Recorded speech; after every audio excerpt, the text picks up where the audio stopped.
I'm going to give you a little introduction, if you don't mind.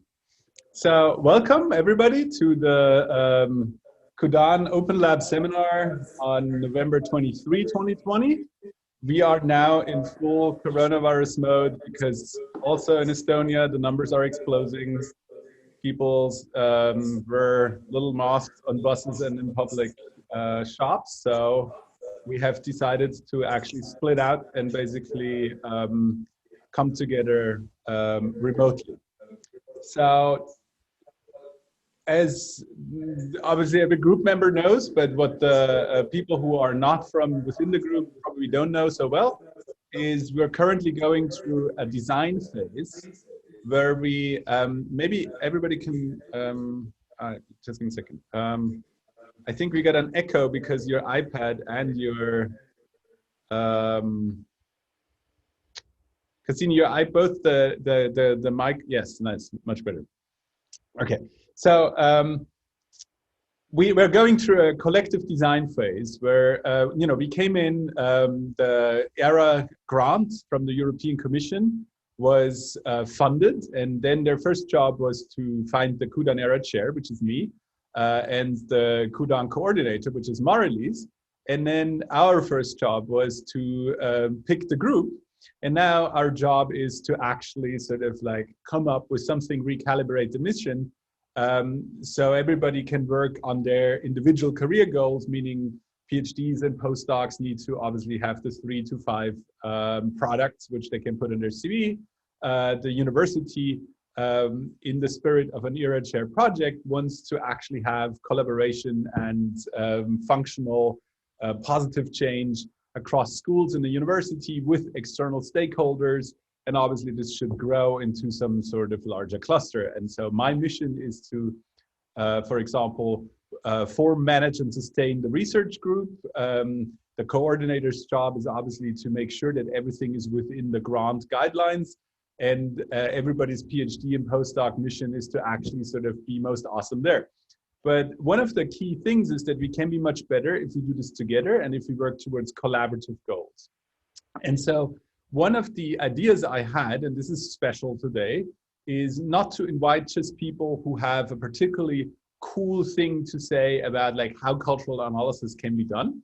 Having people speak about their approach of cultural data analysis, but actually invite somebody who has a lot of experience in designing interaction, both in research and actually in industry and in regular walks of life. And so it's my very, very, very great pleasure to have a former colleague of mine, we were professors at the same university, Cassini Nazir, today speak from us live from Texas. He's now from at the University of North Texas, so we both changed out of UT Dallas at the same point. And what's important about Cassini is not just a design educator, but he's actually a clinical associate professor, which is a Texas speak for his credentials are not theoretically won at an academic position, such as doing a master's and PhD, but it's actually first and foremost industry experience that's the important factor.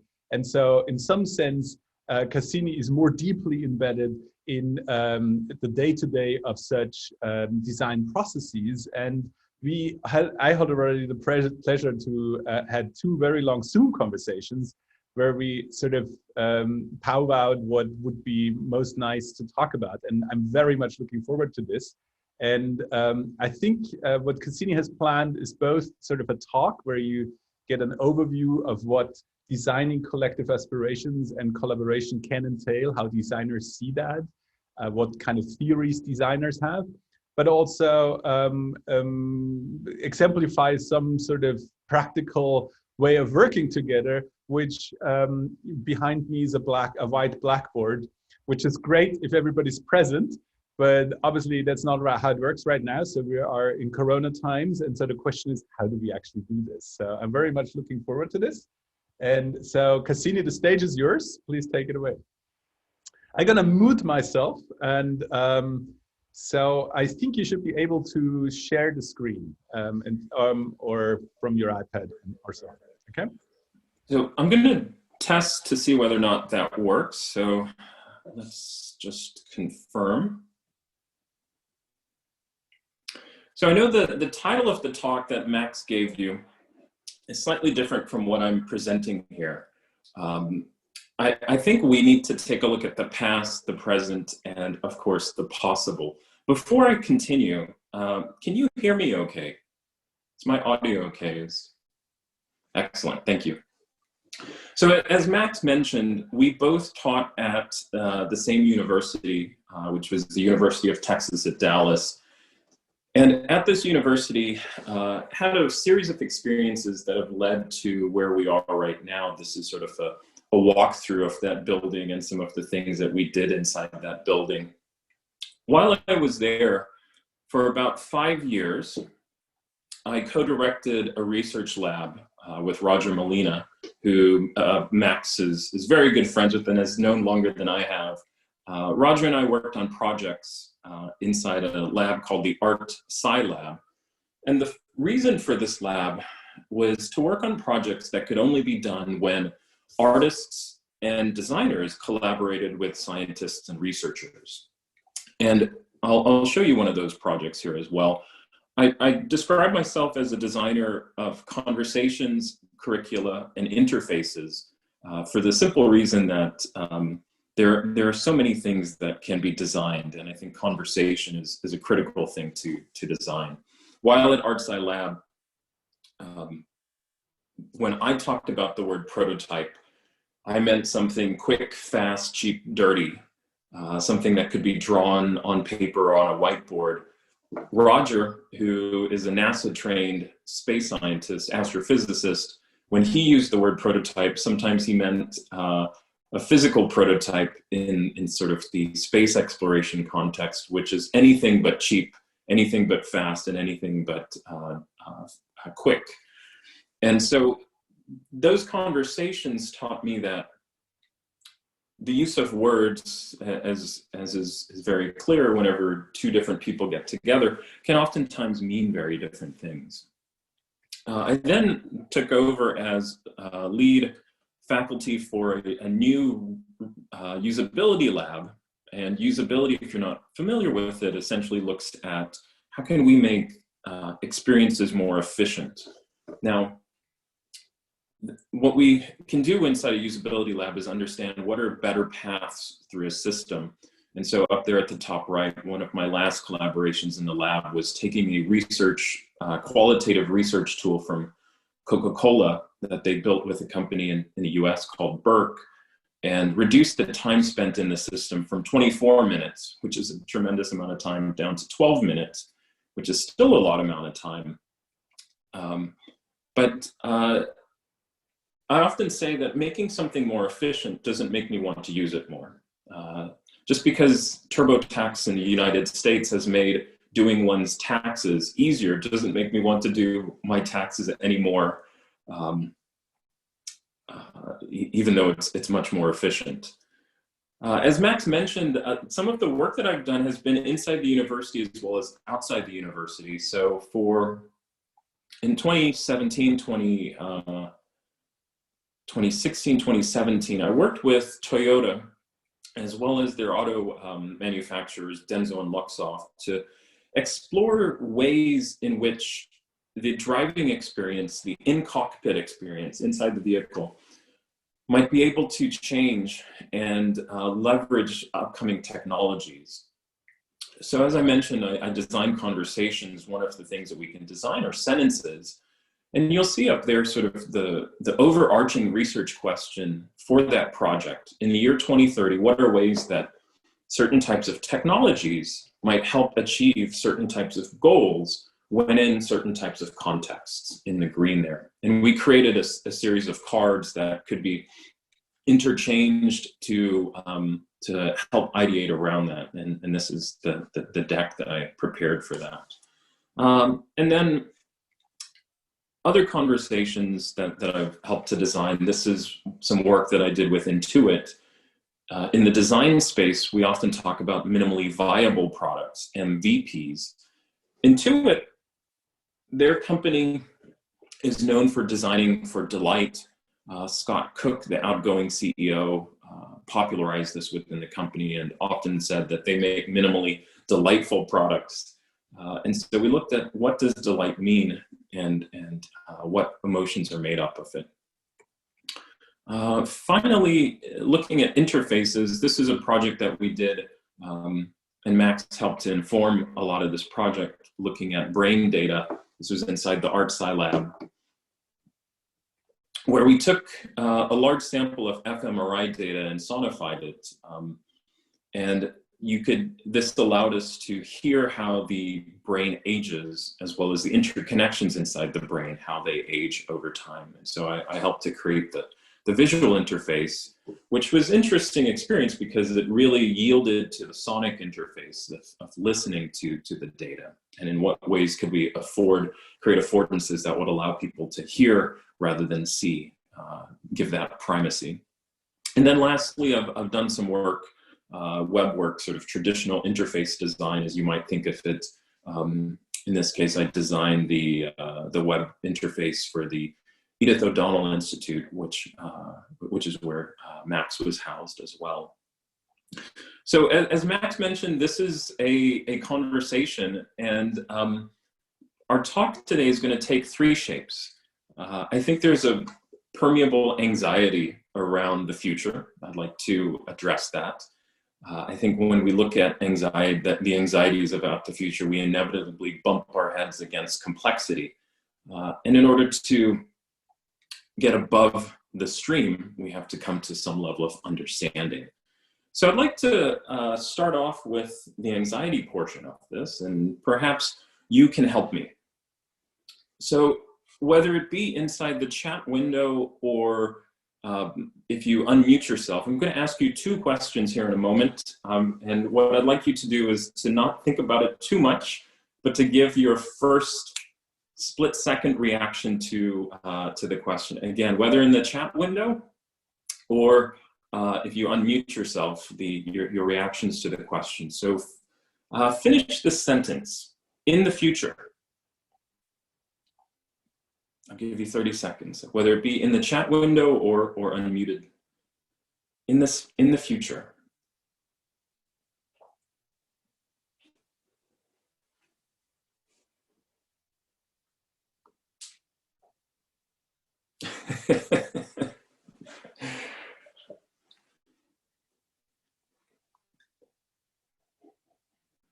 In the future, we will all work together.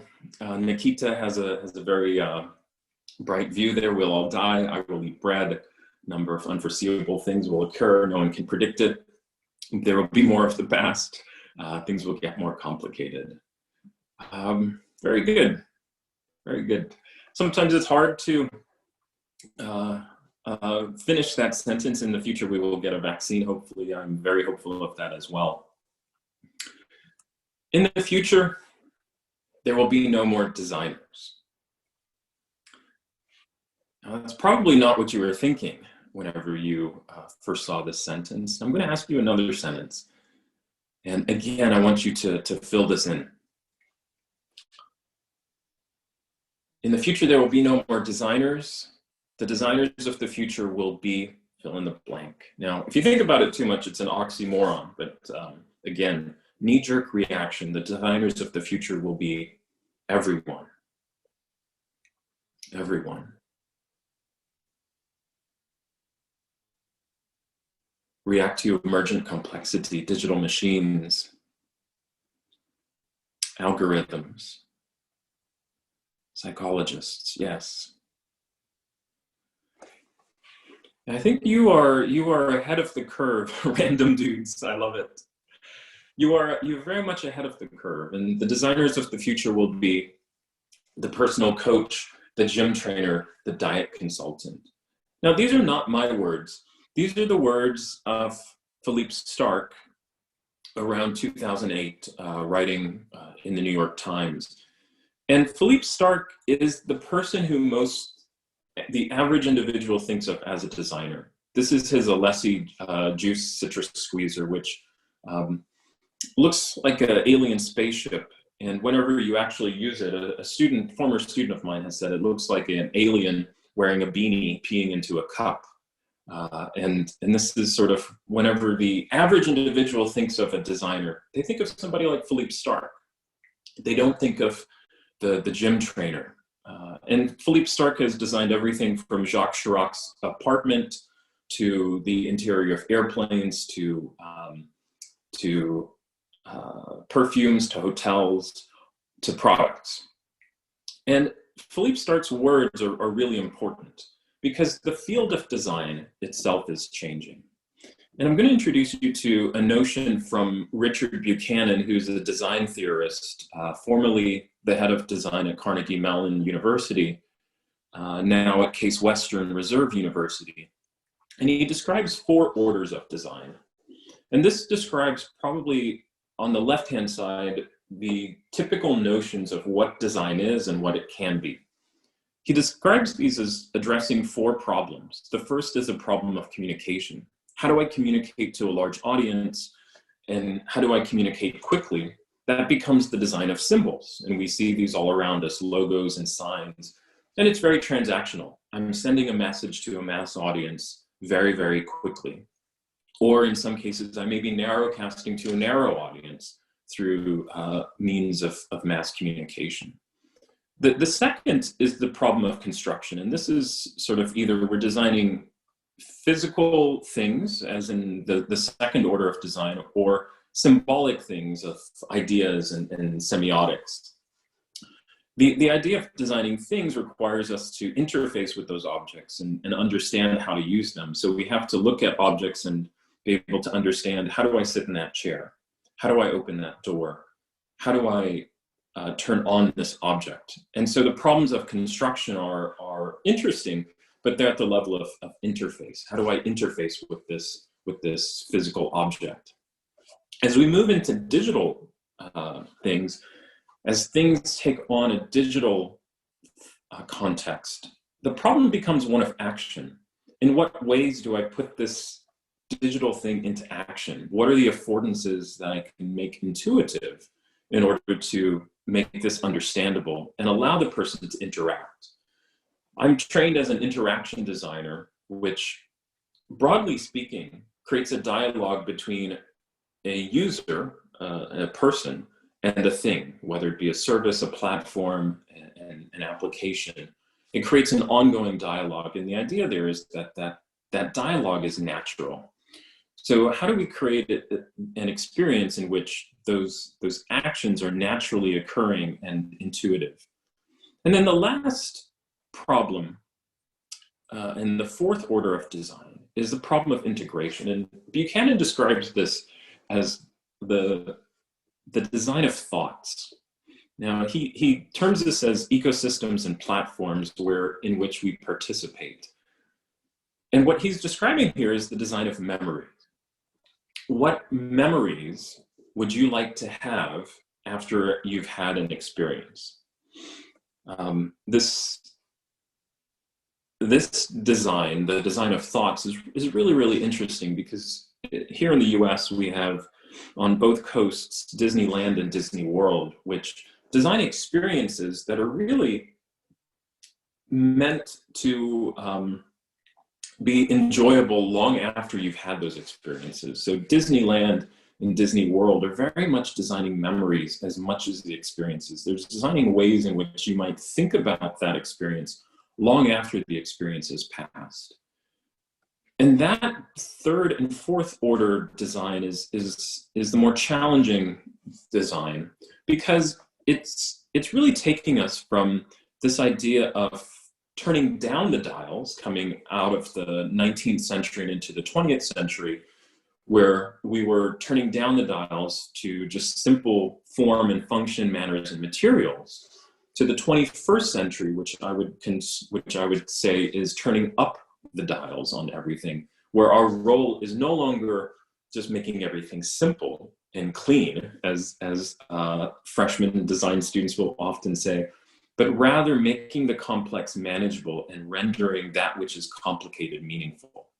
And as you've already said, this is about not just the design of systems, but the design of increasingly complex systems, where we are not just designers who set it and let it go. We are active participants negotiating those interactions along the way. These three gentlemen that you're looking at here, Chris Alexander on the left, Larry Keeley in the middle, and then our friend on the right, have all talked about designers, and they all have quotes of talking about designers will become obsolete. As it's the case, design has not become obsolete. It's actually had the opposite effect. The designer's role has shifted, and Joey Ito has noted that role has shifted to that of participant. The idea of co-design, co-creation, and in a publication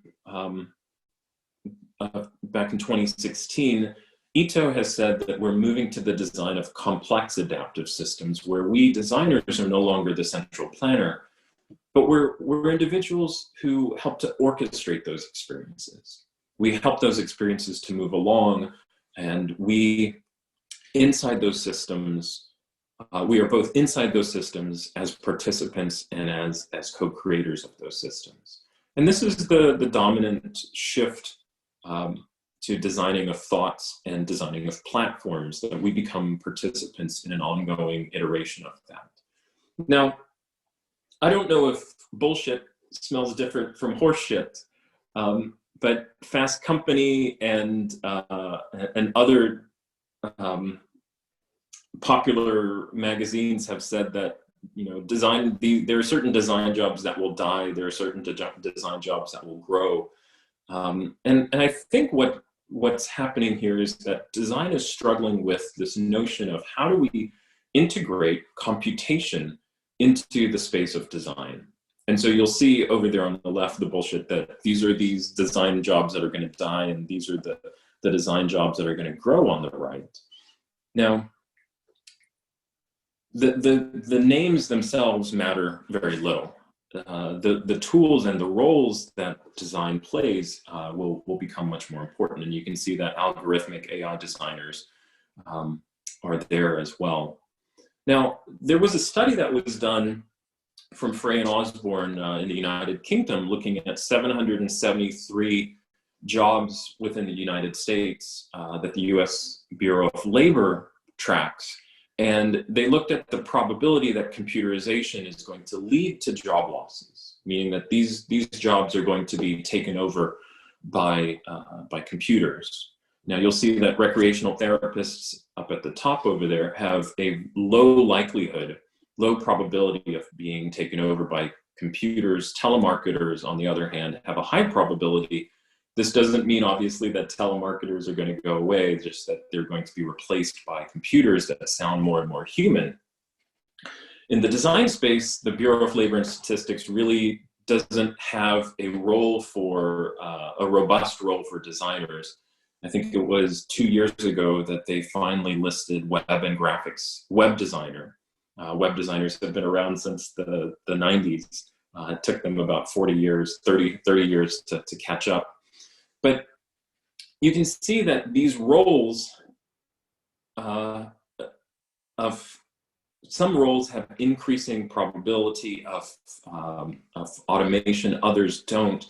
And the critical factor here of this, that the paper cites, is that there are roles that require creative intelligence. Roles that require creative intelligence are less likely to be automated.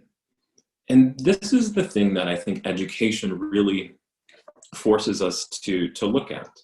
Now, there are ways that we can become creatively intelligent. The sort of traditional way that is popularized by my colleagues in industry is this method that you may be familiar with as well in Europe, but it is very, very popular here. This is the design thinking method. And when done incorrectly, it becomes a rote step-by-step process where each of these processes are discrete steps that are done sort of unthinkingly. And I often describe this as design with the training wheels on, where a person has to be able to learn how to ride a bike before being able to enjoy a bike ride. And I think design thinking, some of the design thinking methods that are popular are actually just that. And it's not an enjoyable ride riding with the training wheels on. But this is a 5-phase design process, going from empathizing with your audience to defining the problem, to ideating around what ways you might solve that problem, prototyping around some of your best ideas, and testing your best prototypes with those with whom you empathized at the beginning. Now, this is one way in which we can design. Another way that has become popular, and I tend to gravitate a little bit more towards, is the British Design Council's double diamond. You may be familiar with this in terms of the notion, if not the method itself. And it's 2 phases of divergence and convergence. Diverging at the beginning to discover the problem space at which you were trying to engage in, and then at some point you have to converge back to a point at which you define the thing that you're going to try to address. I'm explicitly avoiding the word problem because designers, if they look at things as problems, they put themselves in the space of creating the solutions. If they are things that need to be addressed, that's more in line with the notion of us as co-creators. Defining things as problems puts us back into the first and second order of design, rather than the third or fourth order of design. Once we've defined something that needs to be addressed, we then begin to develop our ideas around that, usually low fidelity, quick, dirty, fast, cheap, before we deliver a more higher fidelity, something closer to the final in terms of that outcome. We use design principles. In that, you'll see up there at the top, those are various and diverse, and then we also use design methods to explore, shape, and build. And obviously, all of this happens within a larger context. IBM has a design process that I think is really interesting, because this design process looks at permutations, complications, and externalities of design solutions. And it's something that IBM in particular has said their teams need to be diverse and heterogeneous. And they need to be made of individuals who have conflicting ideas as well as complementary ideas. And IBM has called this the loop. And it's based obviously upon an infinite loop, and the design process that I espouse a little bit more closely rather than the previous two are simply described as observe, reflect, and make. Observing itself is a challenge. Robert Root Bernstein, who in his 1999 book, The Sparks of Genius, identifies 13 ways in which we can use tools of creative understanding. Some of them are lower order tools. You can see they're chief among them is observing, but also abstracting, recognizing patterns, forming patterns, analogizing. In the middle, we have some pre-verbal and pre-symbolic thinking, which essentially means that I don't need language in order to empathize. I don't need language in order to necessarily think in 3 dimensions or think with my body. As a young child, a child doesn't need to necessarily know where its mouth is. It thinks with its body. And then there are higher order tools over at the right in terms of modeling, playing, transforming, and synthesizing. But everything begins with observing. And that is the thing as an educator that is oftentimes difficult to teach, but observing is the critical factor in understanding problems and issues. So that design process that I mentioned, observe, reflect, make, oftentimes we're doing this, but we're doing parts of it. And we can sometimes convince ourselves that we are sort of doing this holistically. But if we're only observing and reflecting, we're not necessarily integrating what we've learned into a reified object. We're not creating something that is that is practical and tangible. Designers have a bias toward action, and that making portion is very, very critical. Oftentimes with students, even with industry professionals, they enjoy the observing, the reflecting, but have trepidation around the making portion of that. Conversely, there are some who observe without reflecting and jump into the make portion. And by doing that, we don't give much thought to what we do. And this is a critical factor that oftentimes describes many design processes, that we are observing maybe the world around us, responding to it, and building something that's based on our experiences rather than those for whom we're designing or designing with. And that reflection is such a critical aspect. And then lastly, reflecting and making without observing really prevents us from taking hold of the possibilities and opportunities around us and making unimaginative things. It is critical to reflect, but it's also critical to observe. And I find that this design process, the IBM design process, is both simple as well as highly understandable. Of course, even with all three, observing, reflecting, and making, any design process is incomplete without the human component, without that human intuition that says we need to tack on something additional here.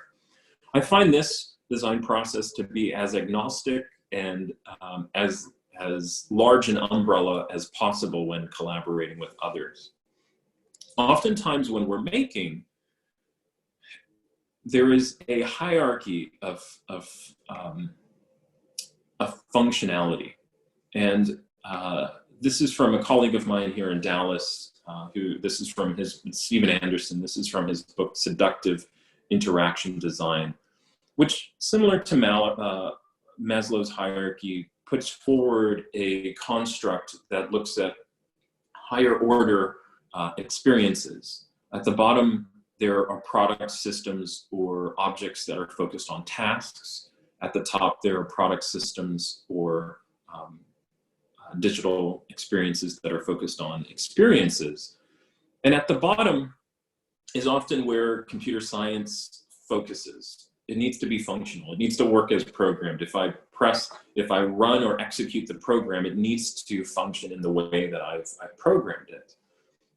Reliable says that if I run it more than once, it needs to be able to do the same thing again.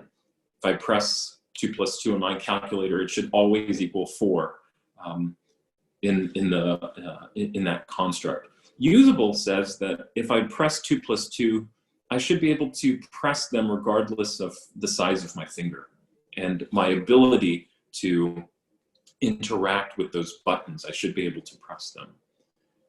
As you move from usable to convenient, there's a chasm that in industry and inside academia that organizations struggle with. Making something usable is challenging. Making something convenient is even more challenging. And this requires understanding of larger context. That chasm, crossing that chasm into a pleasurable experience or a meaningful experience is really the design of the fourth order design that I mentioned earlier, looking at how can we design a memory that has meaning for an individual long after that thing has passed. And that requires the design of conversations. So oftentimes when I go into industry and work with them, the plan for the future looks something like this. They build out a roadmap that says, we have these milestones and these are the things that we're going to do. And it's a linear path that goes from wherever we are right now to this inevitable victory if we just follow this milestone. And as you can sense, this is a false construct. It's misleading because we are making assumptions about the future, that this linear path will take us as we expect the future to unfold. And as if 2020 has told us anything, It's told us that we sure as hell don't know how the future will unfold. And so a more honest roadmap looks something like this. We know where we are today. We have a good idea or a good sense about what things might happen in the near future, but we recognize that the further out we go, that future becomes uncertain. And this is a little bit more honest.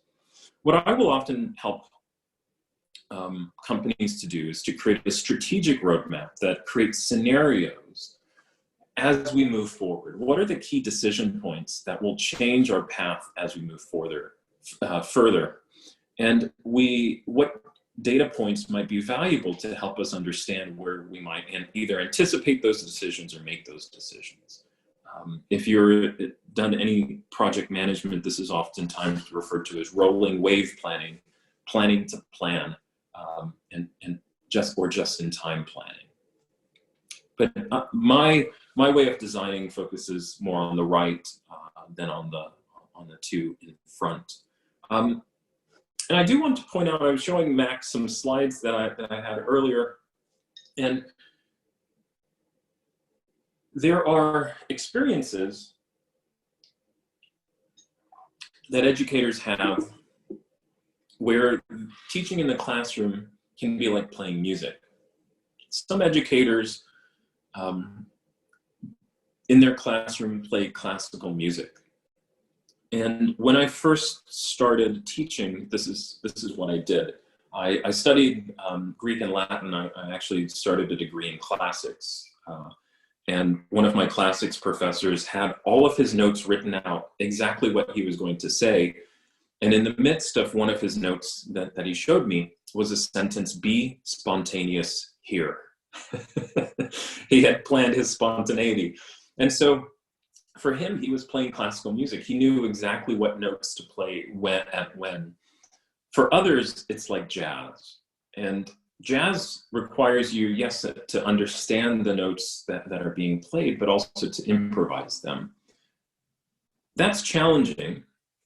The program that I teach in, I will be integrating all of our classes. So it's an undergraduate program. I teach graduate classes as well, but the undergraduate program is highly integrated.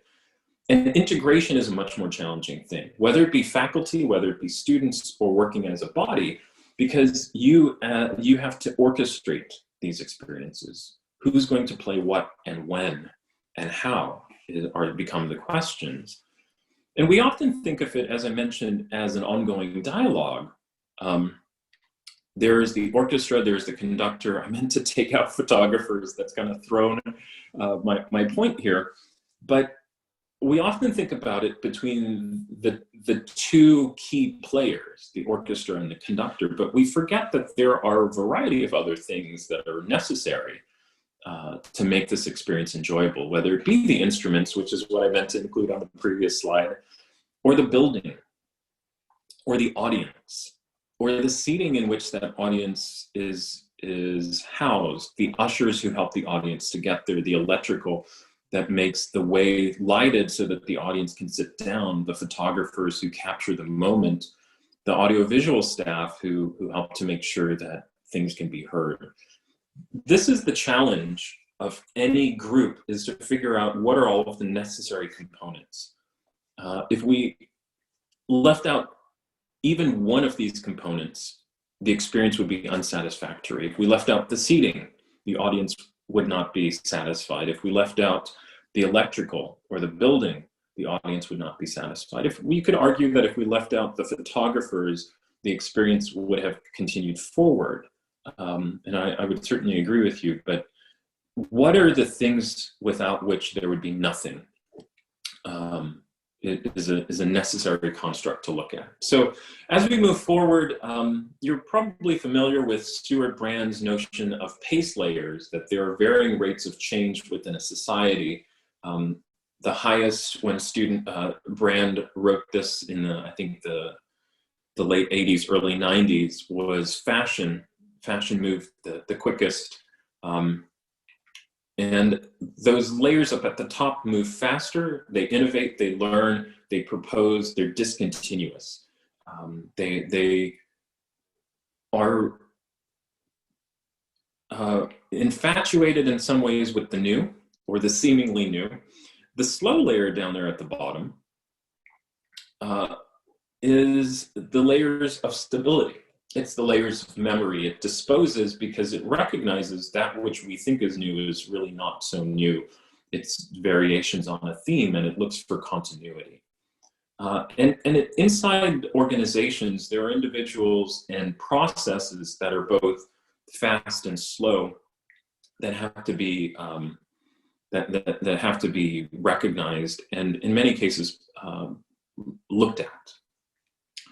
So the whole, when we look at the fast and slow, it can combine learning with continuity, right? The fast learns, but the slow keeps the things that are important pushing forward. Designers often are attracted to design because you get to create new things. And particularly with those who are new to design, students, whether it's at the graduate or undergraduate level, the notion of designing something new, reshaping something is very important. I put this slide in because it's very critical that as we shape new experiences and as we shape the future, we have to ask ourselves, what are the things, as we shape the future, what are the things that we need to bring with us from the past? What are those things that we should remember and not dispose of, that present a continuous thread forward? Schumacher, who's an economist, he wrote a book called "The Small is Beautiful: Economics as if People Mattered," often said that when we talk about the future, it's useful only if it leads to action now. So we're going to take some action here in a moment as well. I just want to put a couple of provocations forward. If you'll give me a few more moments before we jump into an activity. The practice of service design is a relatively new practice. And it's about orchestrating experiences. Service design is often the design of intangibles. The tourism, the industry of tourism is a good example of service design.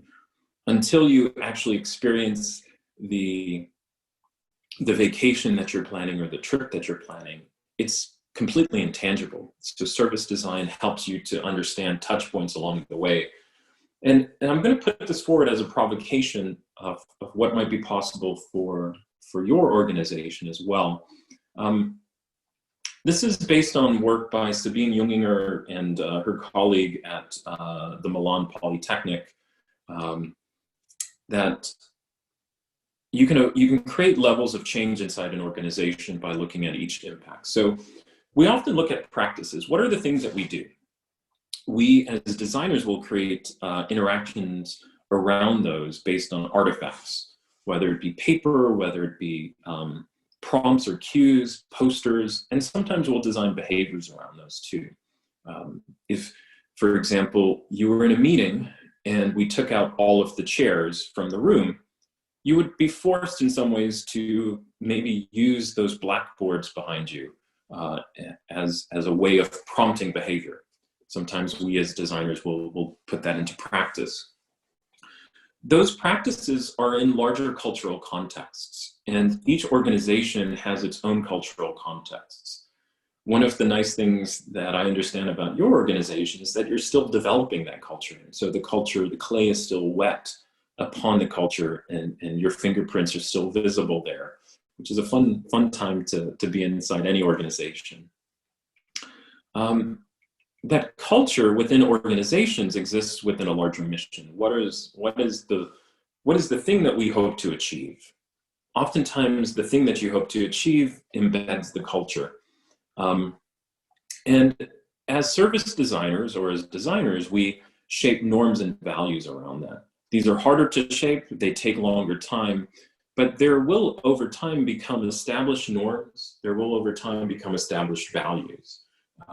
Higher education is shifting its norms and values in the United States in a variety of ways. I won't take the time here to go through that.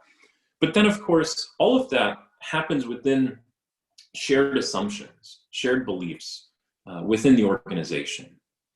And we as designers will go in and challenge in some ways fundamental assumptions or help to reshape some of those fundamental assumptions. But the most difficult thing is to surface those fundamental assumptions. Now, this work based on Sabine Junginger is not without its problems. There are places where we might move around the circles, we might move around some of the interactions that we might create there. But all of which is to say that everything is embedded in a larger context. And we need to identify those concentric circles. Inside organizations, there's a variety of ways that you can accelerate organizational impact. And this is adapted from colleagues at Frog Design.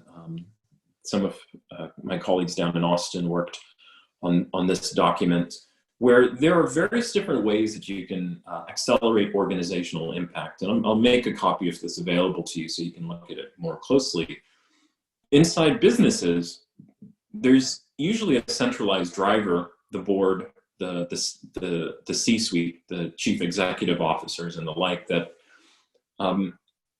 from on high deliver edicts to their employees that these are the things that must happen. That's oftentimes how business works as a centralized driver. Inside education, which is the center of excellence there's usually training models that build skills from the one to the many. And what you're looking at there looks like a classroom environment. However, there are three additional ways in which we can accelerate organizational impact. And oftentimes organizations will adopt multiple models in which to move forward. There's a hub and spoke model. This is where small core teams work on tools and processes, and then the business units, that's what the BU stands for there, work cross-functionally. The task force orchestrators, oftentimes what happens whenever you bring in a consultant to lead a task, lead a cross-functional group of people towards a task. So the glue at the center is the consultant, and then the cross-functional team works together. And then, of course, inside businesses, there is internal innovation where here in the States, many companies have created buildings that they've labeled as the garage. Inside Apple, inside other organizations, the garage is where many of the organizations started. Steve Jobs and Steve Wozniak started their company inside the garage. And they're physical spaces that are separate from the other organization that allow those individuals to take risks, to have a safe space to take risks away from the other part of the company, because they don't want the culture inside that company to sort of invade that group. And that circle that surrounds that group is extremely important. What are the things that are needed for that circle? So Frog Design has listed out some more specifics here that I'll let you look at in more detail, and characteristics. Oftentimes, what I'm presenting to you, by the way, is in the context of business needs, not necessarily education or higher educational needs, so you'll need to recontextualize. But I do think that multiple models can be very beneficial as well. I'm going to skip over, actually, I'll go through it quickly. We tend to be fascinated by the future. This is Google Ngram's instances of the word future. We're a little bit fascinated by the past as well, but the present, which is, by the way, two parts of speech, both noun and verb. I can present to you presently a present is on the decline. And I find that interesting in many ways. And I do think that it's not our future that is uncertain, it's our present. There are no future facts, as my future and forecasting colleagues like to say. It's our present that is uncertain. And I think some of the anxiety that I mentioned is around looking at the present. What things can we do right now? This is 1 year old. This slide I forgot to update. Last year was the 500th anniversary of Leonardo. We still remember him 501 years later, Leonardo. But many of the designs that Leonardo made were not actually his own.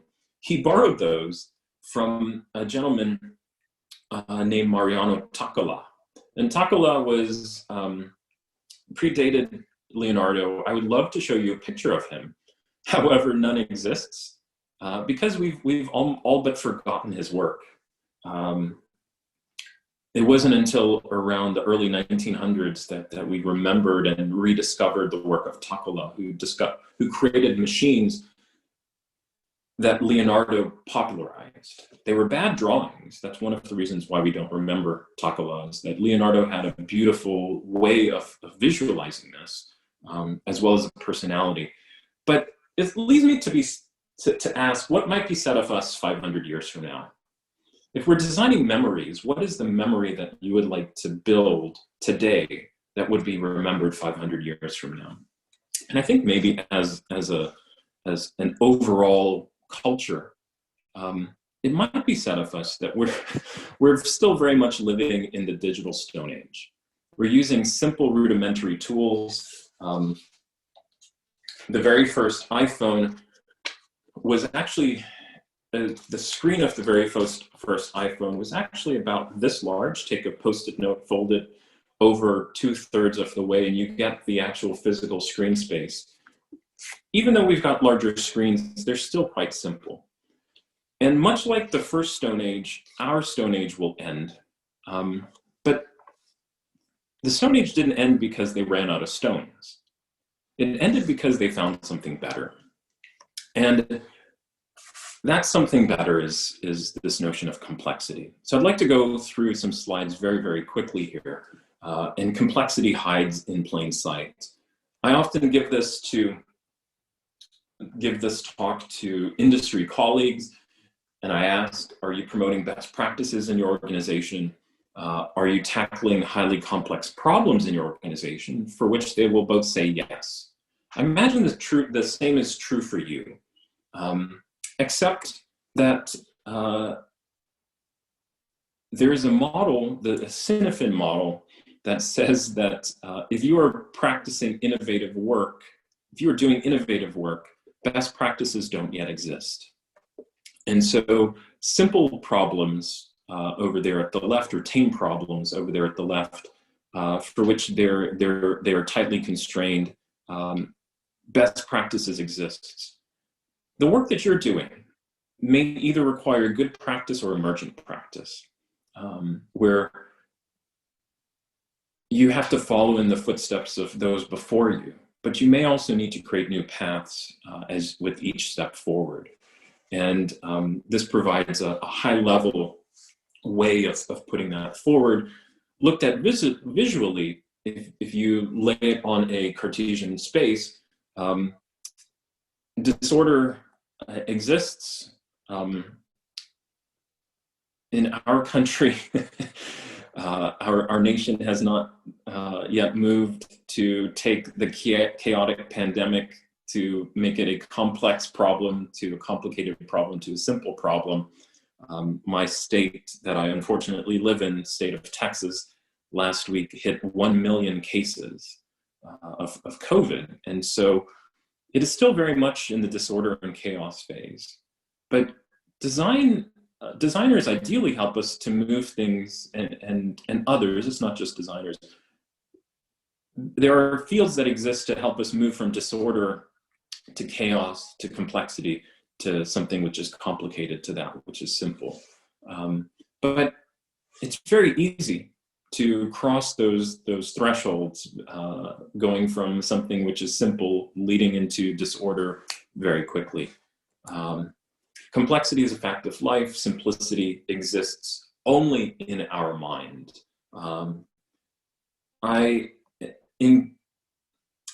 I'm very much involved in the field of information architecture, which was founded by an actual architect, Ricky Saul-Wurman, who also started the TED conferences, Technology Education Design, This was before it became popularized.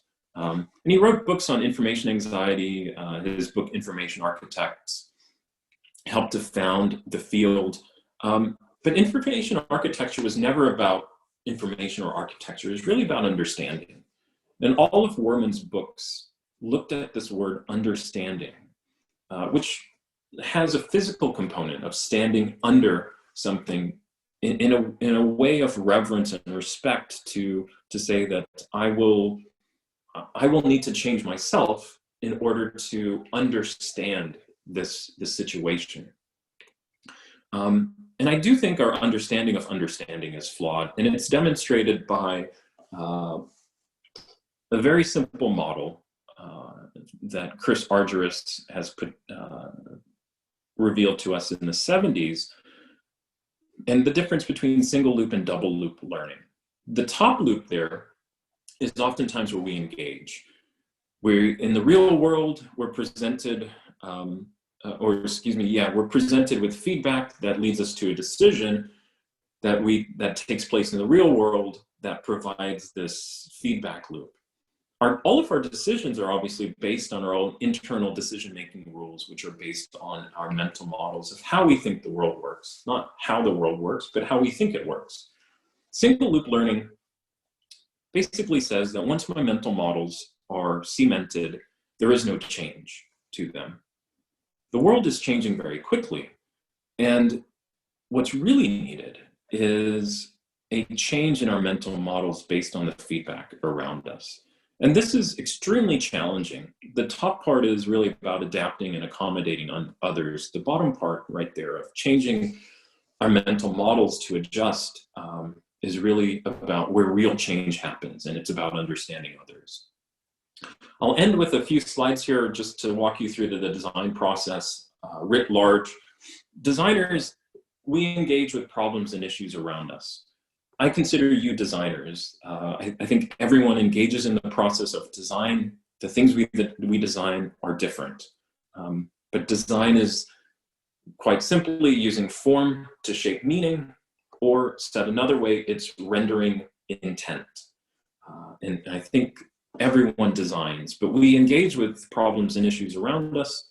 Sometimes we stop to inspect the things that happen around us because they're of interest. And we ask ourselves, what is this thing? We begin pulling at those threads to unravel more.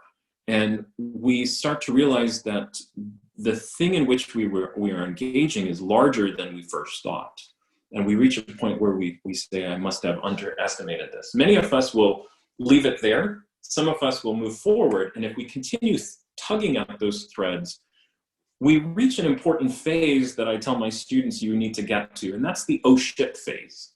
This is where you've tugged at a thread and you realize that thread is so much larger than I had thought. And that thing in which you were looking is contextualized in a larger space. And you have to keep pulling at that thread. It requires us to think fast and slow. It requires us to continue to exploring, and it requires diligence to make sense of it. Oftentimes, it requires the collaboration of others to begin unpacking the things that we are less familiar with and may not understand as richly. And young designers often think in terms of first and second order design. Design is about turning the dials down. And design is not about that. It's about understanding complexity, not necessarily reducing it. Eric Kandel's, Nobel Prize winner Eric Kandel's book on reduction, I'm forgetting the specific title, Max, you may remember it as well, Reduction in Art and Brain Sciences, talks about reduction as a valuable thing, but retaining the complexity. Oftentimes when designers hit phase 3 there, the larger space, they will run back to space number 1 where it's manageable. And true change happens when confronting the blob in space 3. But or true understanding. True change happens in 3, but true understanding happens at step 6. Yeah, so many designers choose to ignore those realities, reverting back to the earliest steps. As I mentioned to you at the beginning, and I've hinted at multiple times, design's future and our future requires a shift in our understanding from that of just simplicity, turning the dials down, to managing the complex and rendering that which is complicated meaningful. I'll leave you with 2 thoughts. The first thing is that Klaus Krippendorf, we were fortunate to have at our institution some years back, and he had an interesting comment that said the fastest thing to evolve biologically, meaning that it's something that you couldn't have predicted, you don't know where it's going, but it evolves very quickly, is not a physical being, but it's conversation. And this is a tool that we have at our hands that can help us to gain an understanding. What we're going to do now is we're going to engage in some conversations and sort of shift the frame into a workshop style format. I'll open it up for questions very briefly, and then we'll engage in some activities that should help us arrive at some levels of understanding.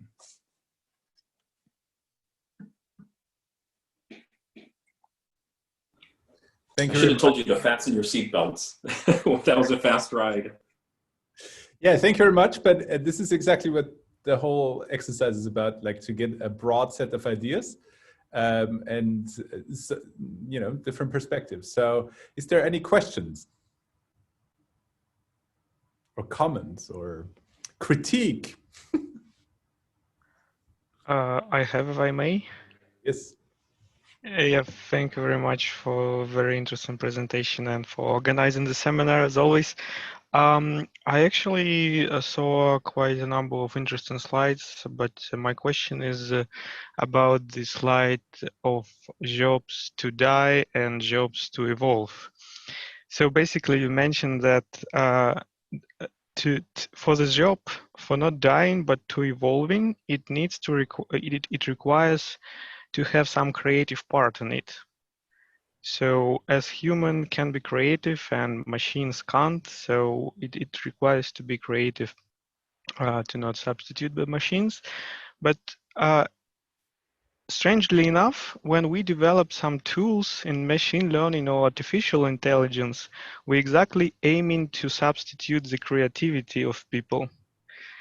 And for my experience, it always brings some struggle. If you are managed to do a tool which actually do some creative task and solve some creative issues, there is a struggle from people that they afraid of being substituted by this tool. Could you please share some of your experience about that? Because it's quite painful for me from different domains.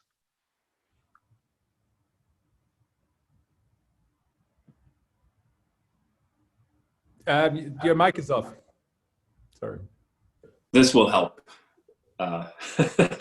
It's a great point that you're making, because oftentimes when I talk to my industry colleagues, there are concerns about what automation means and who will be automated. And it turns out that automation has always been there. From simple technologies that we don't think of as technologies anymore. The zipper is a good example of a technology that's no longer viewed as technology. There were 2 engineers that looked at how do you get something to zip up, and it's quite a miracle actually that it stays up when you zip it, even though you pull at it and it doesn't go back down.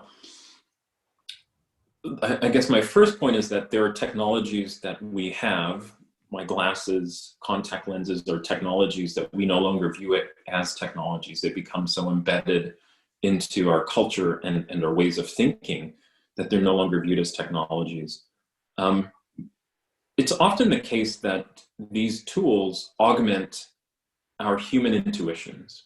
Autodesk has a tool, I believe it's called Dreamcatcher, you all may be more familiar with this tool than I am, but it's a tool that helps industrial designers build objects that have that solve the best, solve the need in the best ways. So what for example might happen is that I may need a physical object to hold a specific weight, and what Dreamcatcher does is goes through a series of thousands of permutations to find the best materials, the best structure, right? Whatever the elements are. And I think that's along the lines of what you're describing here, where the human selects what is the best way, whether it be in terms of functionality on that user experience hierarchy of needs that I showed you, that triangle, as well as, there might be an aesthetic component there as well. What the tool is doing is saving the human time and making the human in some ways more creative by selecting that as well. I think this is the future that we live in, and that is one tool that exists today that is probably a exemplar for future tools that we will engage in.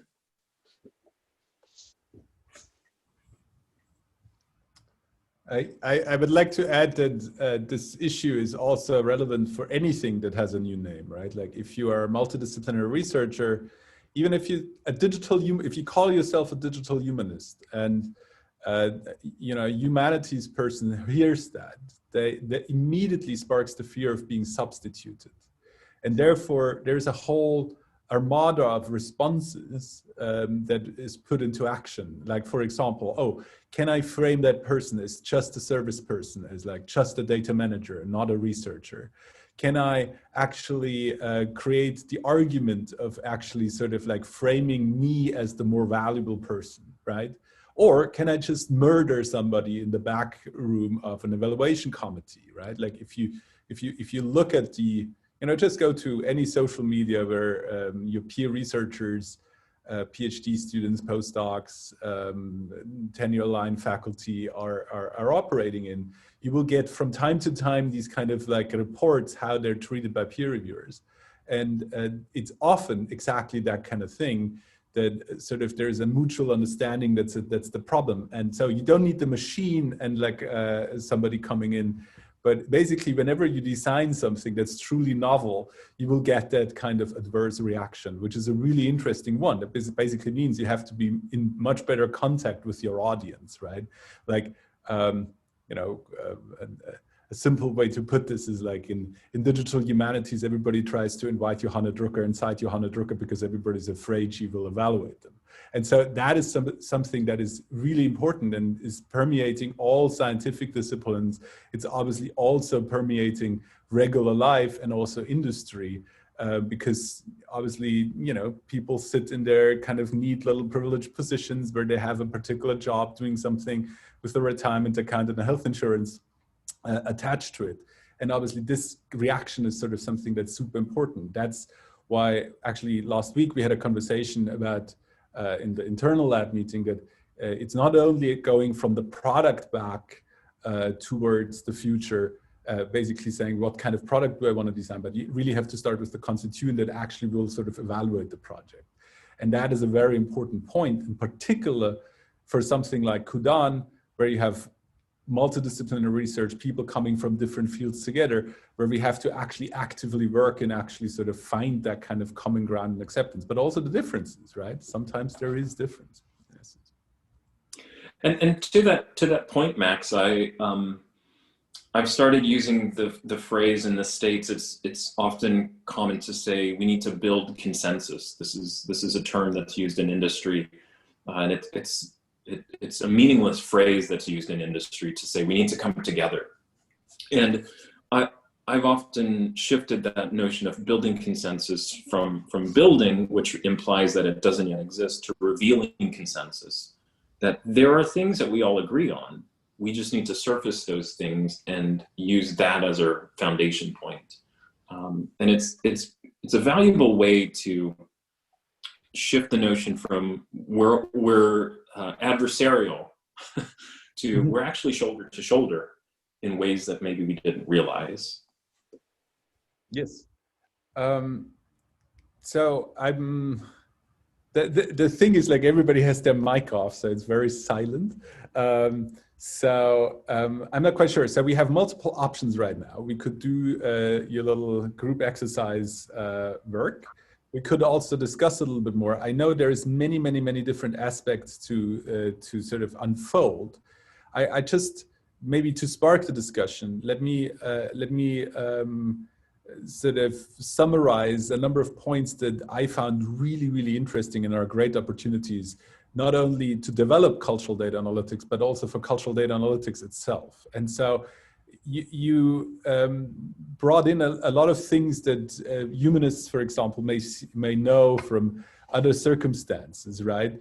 Like, for example, you were talking about the IBM model with the observing and reflecting and making sequence with, if it's incomplete, it's suboptimal. And this is really interesting because it's basically like a remodeled version of Vitruvius 1.1, where he says a theorist without practice is hunting shadows, and somebody who's doing practice without theory is like utterly boring. So you always have to sort of work together. And I think that is a really interesting point.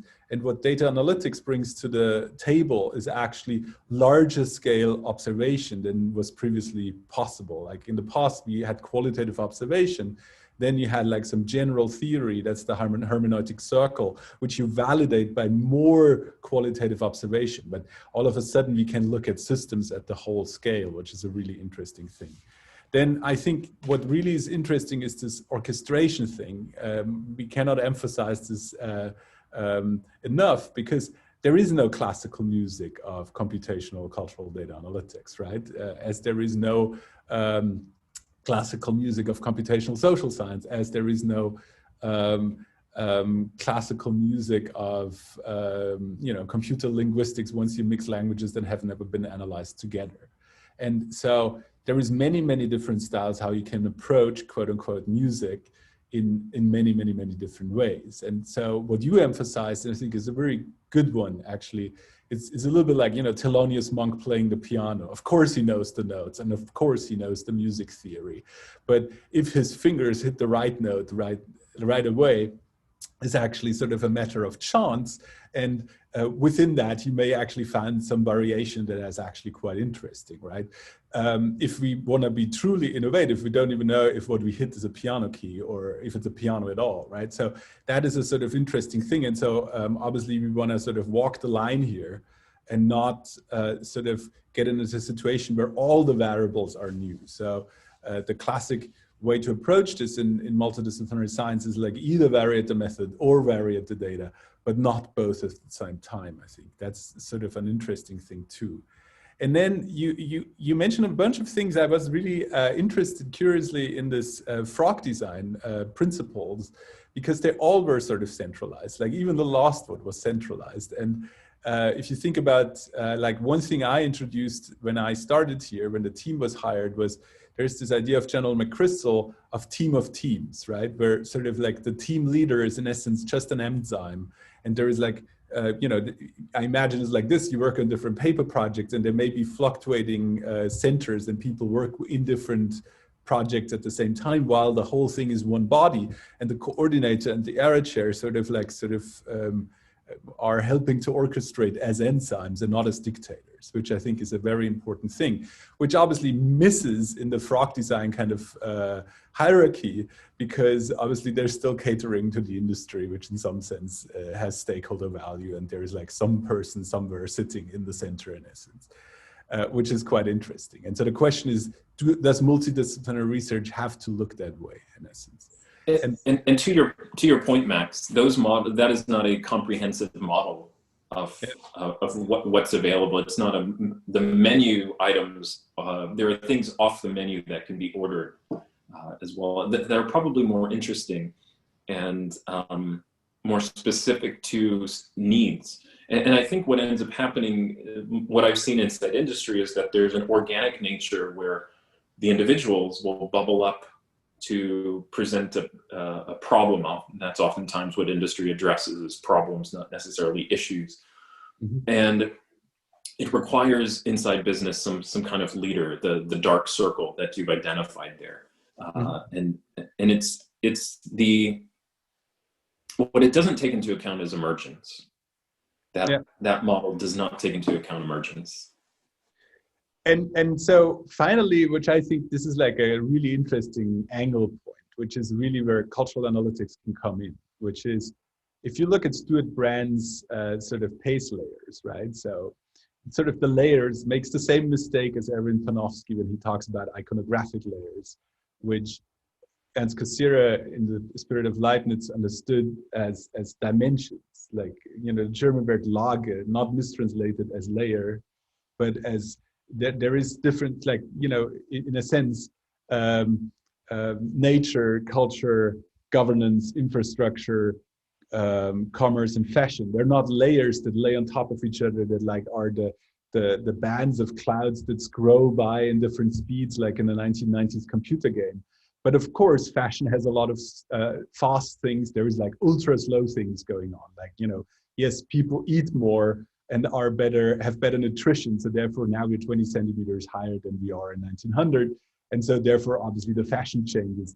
That's a slow movement in fashion, while nature has very, very slow processes indeed, but processes that are way faster than fashion, right? Like the adaptation of my microbiome for whatever I had for lunch today was probably way quicker than whatever fashion designers come up with. And so that's exactly the point. We don't know what emerges. We don't know what's there. We don't know the pattern. Yes, people talk about trends, micro trends in fashion, but you know, they're all theories. And the question is, can we really measure what's happening? And so this is actually where cultural data analysis is necessary, both as the discipline that actually analyzes what's going on, while at the same time, we probably also have to look at ourselves and actually say, okay, in what kind of function am I myself, or are we ourselves as a group, our methods and so on, embedded with this kind of thing in essence, right? So do we really are on the cutting edge and it's very fast, right? Like group member Mark Connett, for example, this machine learning in art and sort of creative research. The key thing is, if you're in that field, you have the feeling constantly something new happens. Like every couple of weeks, every couple of days, sometimes something new comes out. While at the same time, we need to understand that the process and the arguments that are made, like for example, regarding machine creativity, are in essence exactly the same as 1985. It's the same people making the same arguments. And that is a really interesting thing. And it's the same kind of audience reaction where you have the same feeling of urgency. And so there's a really interesting thing going on where sort of like once we analyze, we may be able to put something on the table, which will change our paradigm of design, while at the same time we use that to do something. So I like your idea that the clay is still wet. So in that manner, I'm you know, let me try one last time to open the whole thing for questions, and then you should probably go on with your little exercise. So is there any questions?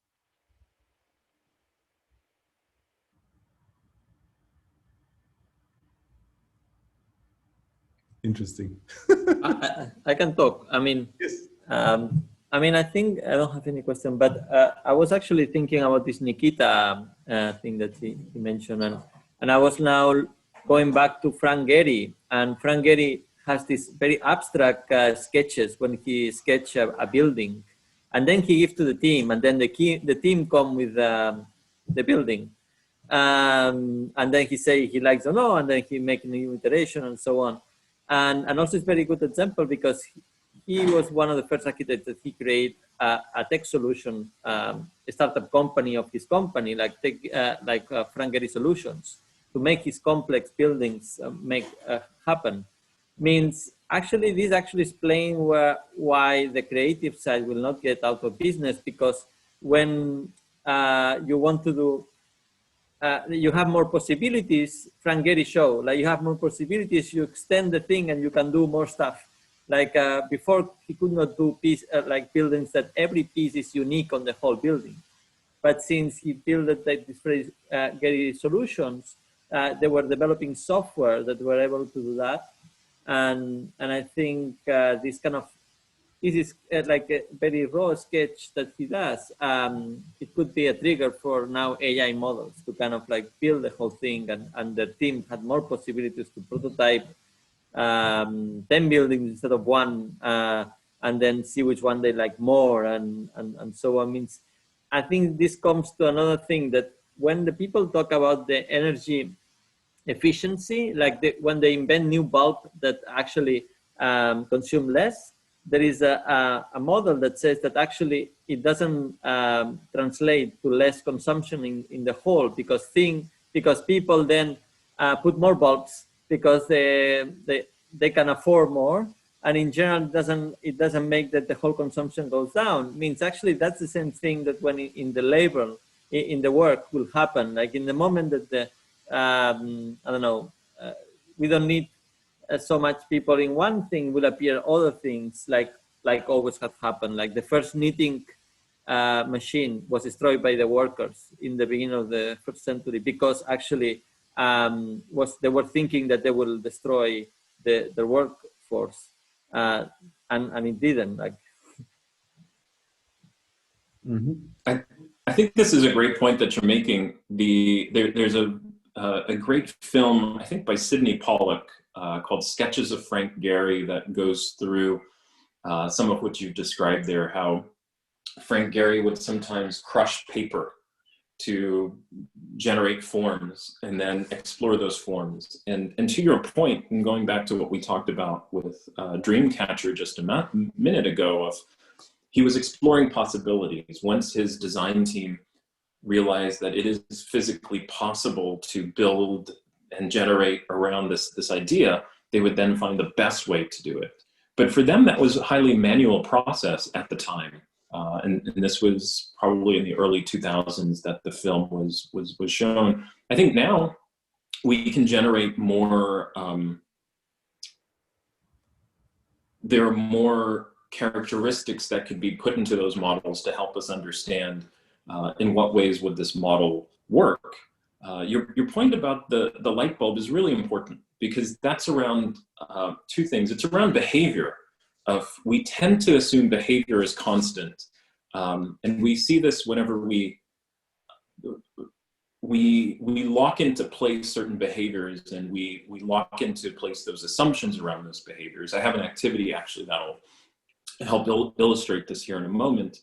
But those assumptions hold, and we don't realize it. If you've seen a friend that you hadn't seen for 10 years, one of the things that you might say is, that person has changed, because you've locked into your brain who that person was 10 years ago and what they look like and what they look like now. And so our assumptions hold, and it's just a function of how our brain works. But I think as we're peering around corners and looking into the future, we have to surface those assumptions as well. And I very much take to heart what you said about the light bulb.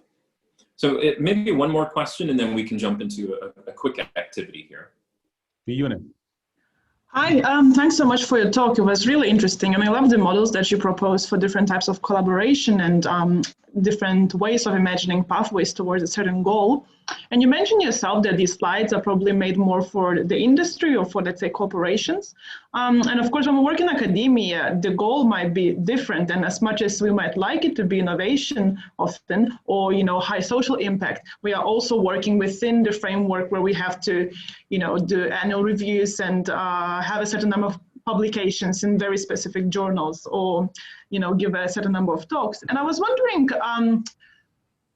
maybe you have an idea of what would be the way to best align an efficient framework of working together with the multiple and sometimes maybe even conflicting goals that you might have as a research group, especially a new research group that involves people from different disciplines that have very different requirements for their future career paths, such as, for instance, different journals in which they want to publish, or different countries to which they're going to, go later. Yeah, I don't know, just about that alignment between the way a group work is formed and the goals that a group might have. Thanks. This is a great question. Thank you for that question, because academia is, in the United States, is constituted in a way that it focuses on the individual achievements, right? Moving into tenure and sort of exploring ways in which you're increasingly, your expertise increases in a particular field or region. And for the lab that Roger and I ran at UT Dallas, the ArtSci lab, this was actually one of the things that we really wanted to focus on, was whatever the goals of the individual were, let's surface those. And let's find ways in which the lab as an entity, as sort of an informal notion of the collective individuals, whether it be myself, Roger, our connections, our secondary connections, tertiary, et cetera, could help the individuals get to where they wanted to go. Now, all of that was built upon the idea that the individual had at least a notion of where they wanted to go. I think, master's students and higher in the States generally have that. In undergraduates, and my understanding is that there are no undergraduates here, but undergraduates generally have a very vague notion. And I'll often talk about the difference between a map and a compass. A map gives you turn-by-turn directions of where you need to go, and that's sort of the undergraduate curriculum here in the States. The compass is you identifying a cardinal north. Where do you want to go? And then sort of moving forward. And that model is important both for the individual as well as the organization as a whole.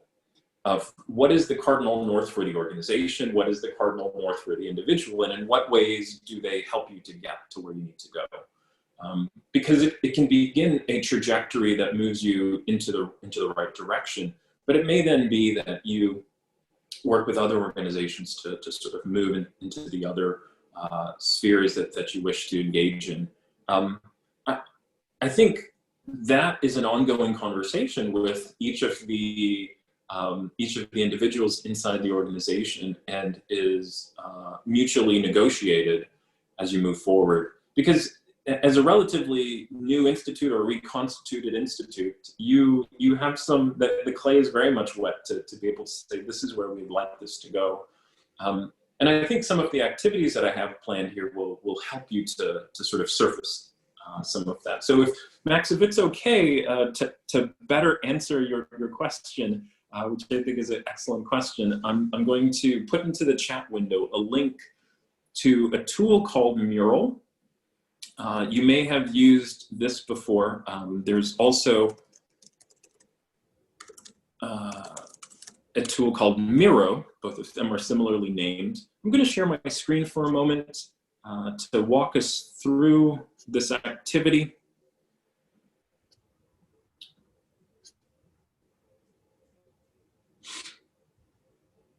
And so as you join, you don't have to put in your name, but you'll join as an animal or a insect, your spirit animal or your spirit insect down there at the bottom.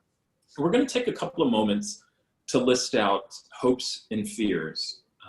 And I often include expectations, and that leverages us to the next activity. When I engage, whether it be inside a classroom or with industry leaders, I think it's important to list out hopes and fears. And if you've entered and typed in your name, I'd ask you to exit, close out the browser window and re-enter so that your name doesn't appear. You're just appearing as an anonymous animal, so that your hopes and fears can be listed with pure anonymity. What we're going to do is we're going to take a moment here, and I'm going to give you 2 minutes to list out sequentially hopes first. We're going to take 2 minutes to do that, then we're going to take 2 minutes to do fears, and then we're going to take 2 minutes to do expectations. Now, this is around the notion of what are your hopes? To Viuna's question there, what are your hopes both for yourself in the context that you're in, and what are your hopes for the institution that you're in? CUDAN, if I pronounced that correctly, Max. So it's two things. What do I hope, again, for myself? What do I hope, again, for the institution that I'm in? And I'm going to put 2 minutes on the clock. The way that you engage is you just double click to create a new sticky note. This is digital whiteboarding, so if you double click anywhere inside that space underneath hopes, you can begin typing your hopes. Identify at least 3 hopes, and we'll take it from there. I'm going to summon you to this space. There we go. Everybody's over here now, and I'm going to put 2 minutes on the clock. Go. You know, if we need an additional minute, I'll add that there as well.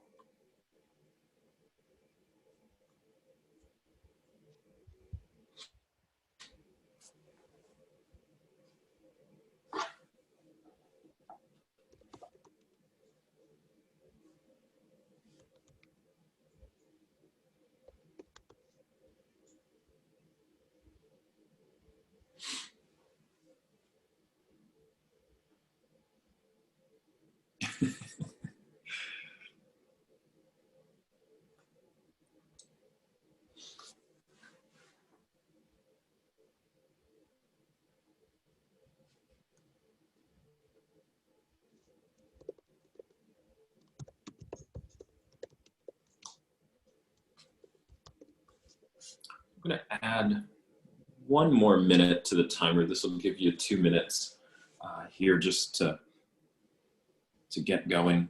Some hopes for, again, yourself, as well as the context of CUDAN.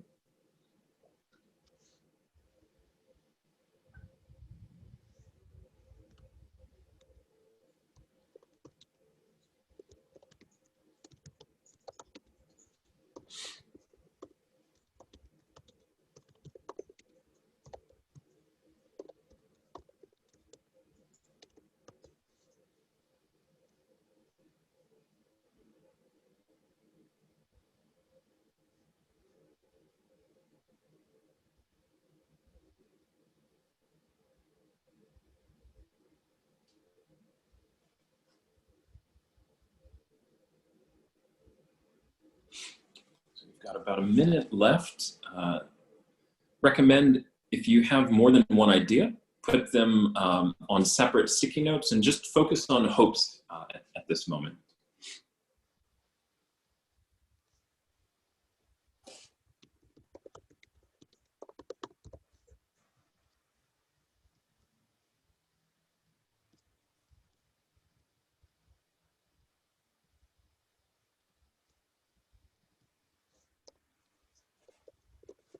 About 30 seconds left. This is really good.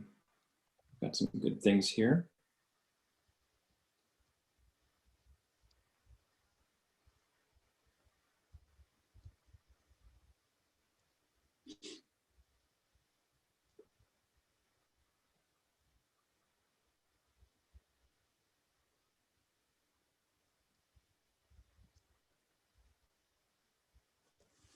All right, so we celebrate the small things.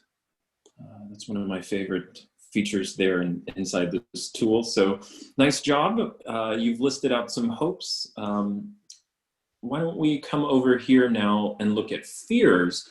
Again, fears for the same context. Fears about your own personal sort of career ambitions, as well as fears regarding the regarding CUDAN. I'm going to put 2 minutes on the clock. Generate as many as you can. 1 idea per sticky note, 1 fear per sticky note.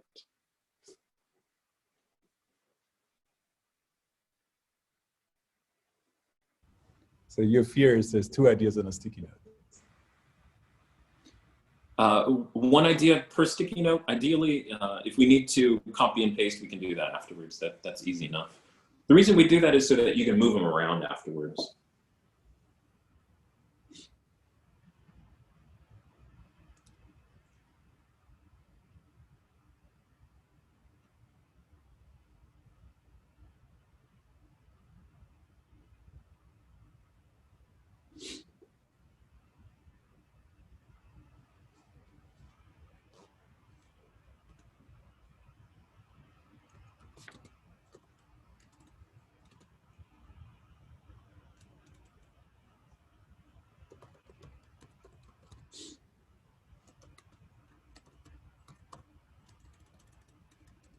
This is good. We've got some honesty here in the fears, which is excellent. The more honest people are with the fears, and again, you are anonymous.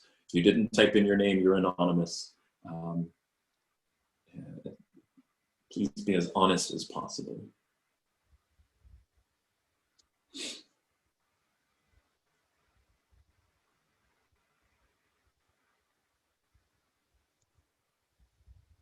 So we've got about 30 seconds left. Maybe stretch for one more.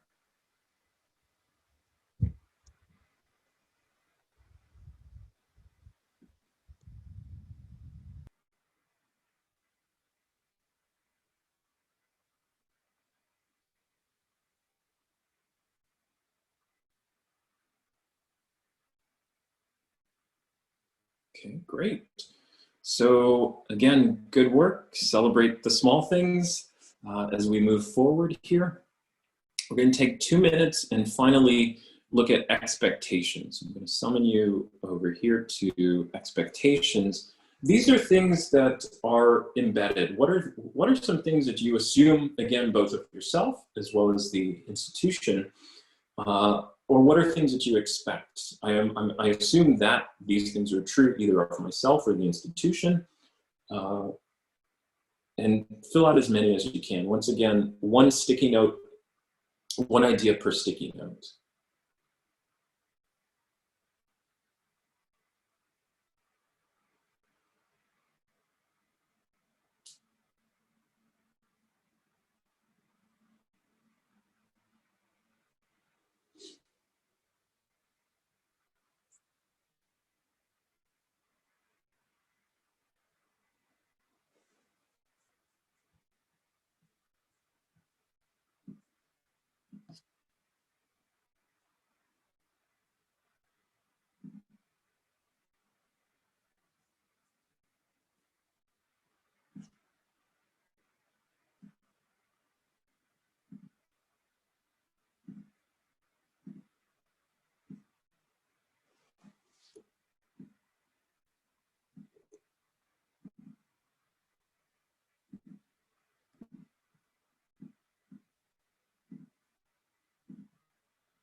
We've got a few seconds left here.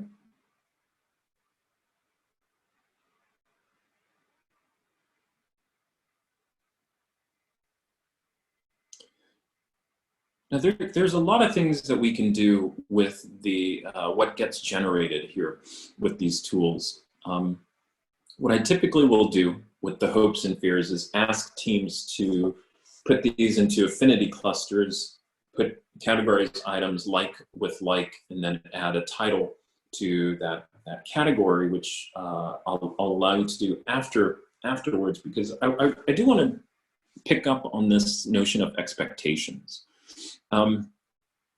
Expectations are really, really critical, and they are the foundations on which the organizations run.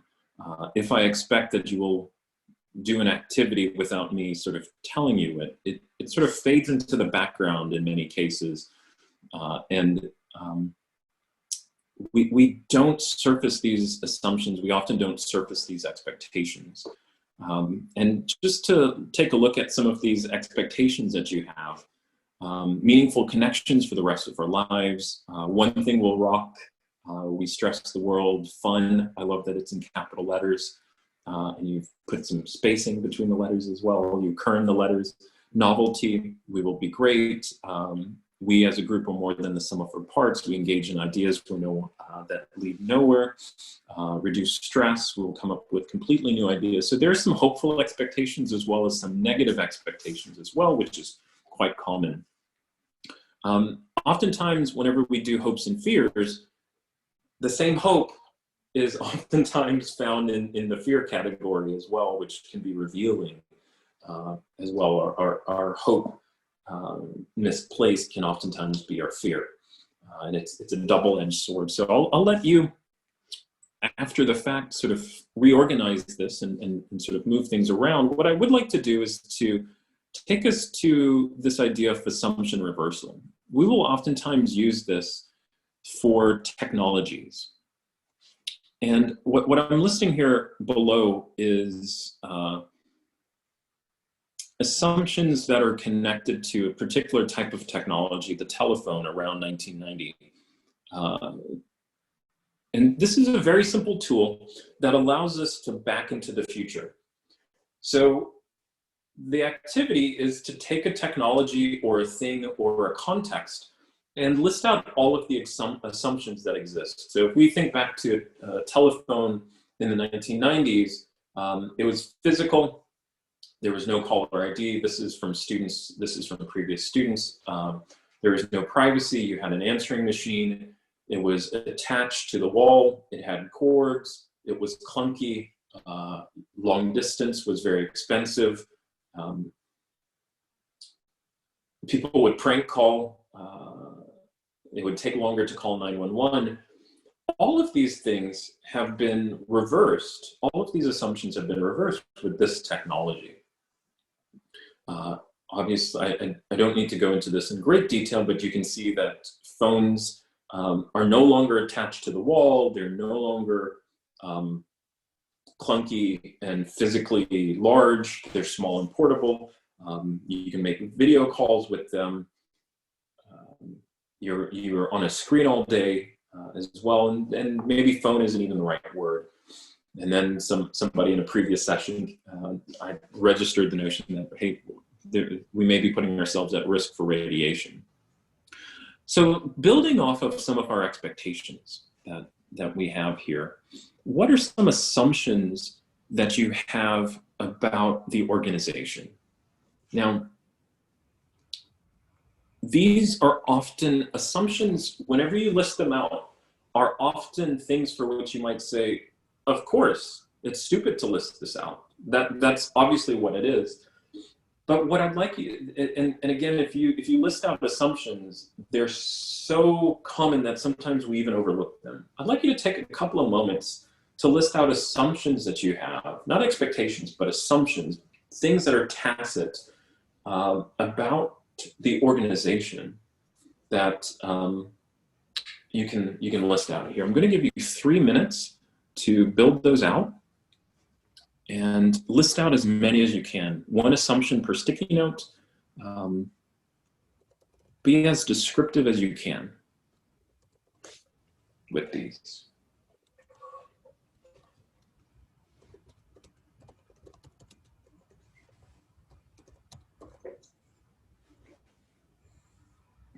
We'll use this to recraft the future. For example, with Toyota, we did assumption reversals with various different audiences. And one assumption is that a car has a driver. This is obviously an assumption that will be reversed in the near future, depending on the level of automation that we're able to achieve and when. But that's an embedded assumption that many individuals, the average American, has around what it means to own a car. Even the idea of ownership of a car is an assumption. So list out, again, the things for which there are clear assumptions. And then in a moment, we'll take those assumptions and reverse them.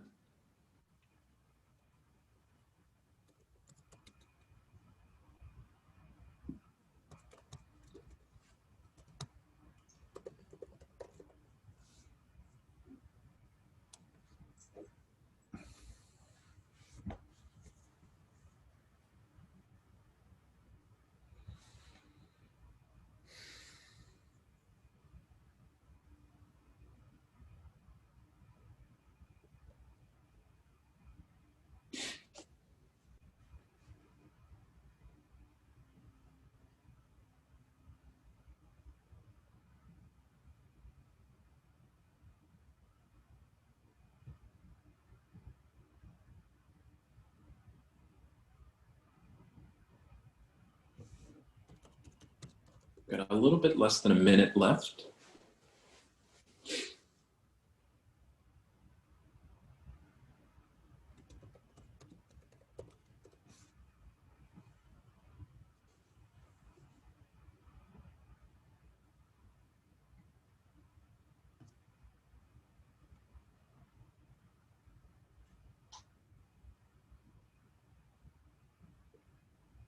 This is really, really good.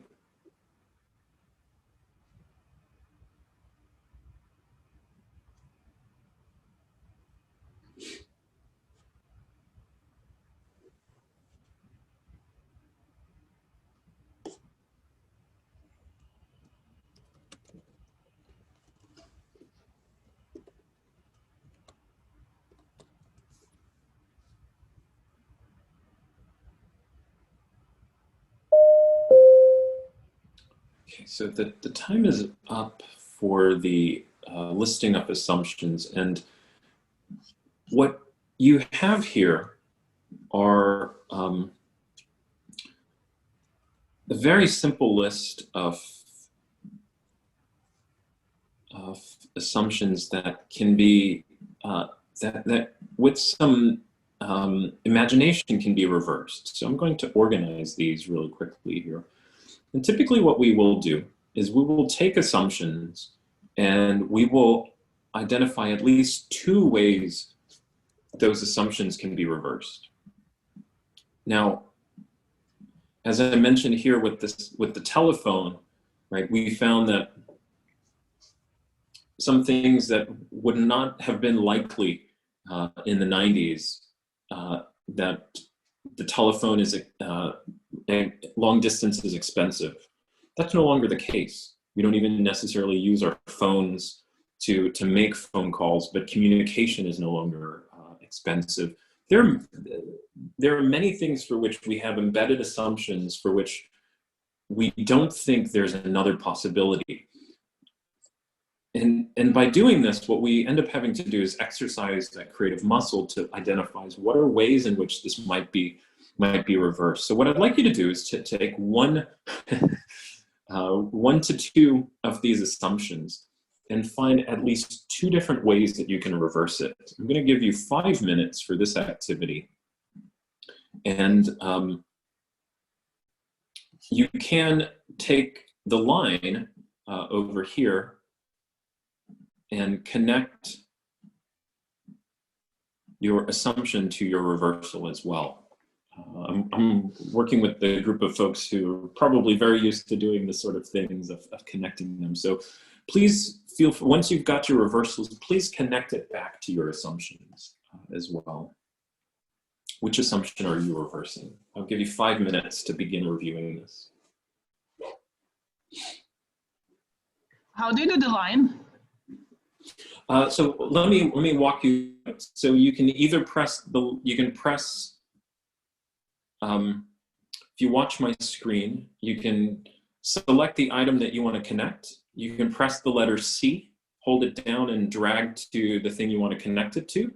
So that's one way you can do it. Again, select the thing you want to connect, press C to connect, draw a line. The other way that you can do it is to come over here to the left, where you've got shapes and connectors, select one of the connectors that you'd like to use, line, arrow, or curved line, and you can drop that and use the circles on the edges to drop those connections.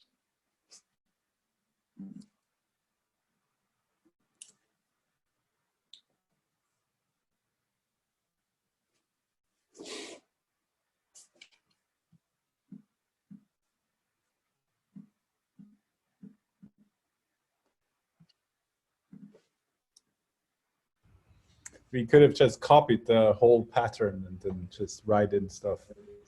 That's a great idea. Yeah. Should have done that, Max. Yeah. This is like cats playing with wool, right? Nice. Yeah, I've run sessions where there's 100 people and it's like little ants moving which is fun to watch.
So you've got about a minute left. Now you might be thinking to yourself, these reversals are impossible. And that's okay if you feel that they're impossible. That's oftentimes the case, but we're at least identifying the assumptions on which those are built. And I think in our present 21st century, we've seen that the rate of change is accelerating, as well as the incidence of change. Things are changing more quickly, and there is more change that's happening. And so I think our cultural imagination is one of change is possible. The sort of work that futurists did early on in the 70s, these sorts of activities were very challenging because the cultural imagination was that things don't necessarily change as much. And so what you have here is the beginnings of reversals to assumptions that are built in. And you might identify assumptions that are critical assumptions that upon which other things are built, and begin with those. What I'm really giving you here is fodder for future activities so that you can continue to look at this in the near future. I'd like to show you two things. One is a reminder, and then the second is something relatively new. So I'm going to summon you here to this area. One of the slides that I showed you is that planning for the future requires some level of flexibility. And rather than a linear path that you march to victory, you really need to anticipate decision points that will change your future, and create scenarios for which that might work. This is one way in which we move into the future as a strategic roadmap.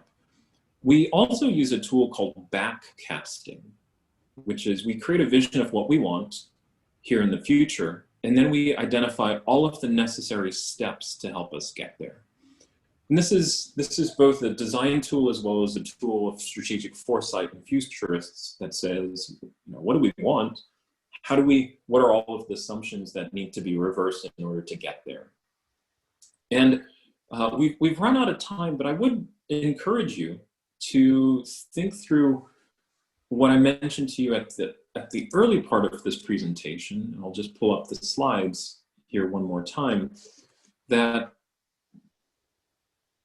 we are looking at fourth order design, which is the problem of integration, where the problem of thoughts. And much of what you've listed out on the mural board, which again, I encourage you to take the time to maybe review it. And Max, I think you've got some fodder there for which you can you can generate some future discussion as well as future insights. But I would encourage you to think about what are the memories that you want to leave as fourth order design long after the experience has been had. What are the memories that you'd like to leave behind, both for your current career goals as well as CUDAN as an entity within its contexts? So I'm going to leave you with that. Thank you so much Max for this invitation. This is wonderful. I've really enjoyed the discussion, and I hope that you've gained something from it as well. I'll share my slides with you so that you can take a deeper look at those as well. But thank you everyone for attending. Thank you for your questions. Thank you for participating, and I've enjoyed my time here. I hope you have as well. Yes, thank you very much. So we got 1.5 more minutes. Cassini, this was great as always. There will be lots of discussion that will follow, I guess. We will also stay in contact. And what I always have to do in the last 2 minutes is like saying what's coming. So in the next week, we're gonna have a speaker who said yes, but we're still we're still actually sort of like discussing the details, so I cannot really announce it. But it will be much more sort of applied cultural data analysis, and it will have to do with embedding something in multidimensional space. And in 2 weeks, we will actually have the Digital Humanities Society of Estonia as a lab encounter guest. So we have two kinds of ways we run this whole seminar. One is the lecture and discussion, and the other one is like where there's a larger number of people interfacing with a larger number of people. So we have actually a kind of multi-to-multi kind of discussion.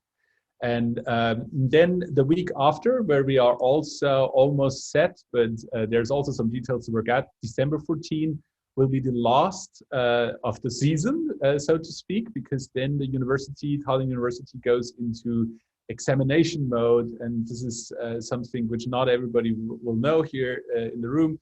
This is a phase that lasts about 6 weeks, and then the next contact session starts in February. So our last talk will be on December 14, and then the first one will be basically in February 1. And so in the meantime, I think you got the website of Cassini, so if you want to contact him, and he knows many, many other designers who can help, because one of the ground founding principles of a colleague of ours, Chip Wood, who ran design at Texas Instruments, was not only do you design stuff and interaction, but also you need to have a really good Rolodex, and I can vouch for Cassini having a really good one. So thank you very much for everything, and I'd love to touch base again. Thank you very much. And thanks for everybody for staying online. Thank you. Bye-bye. Thank you, everybody. To be continued. Yes, thank you very much.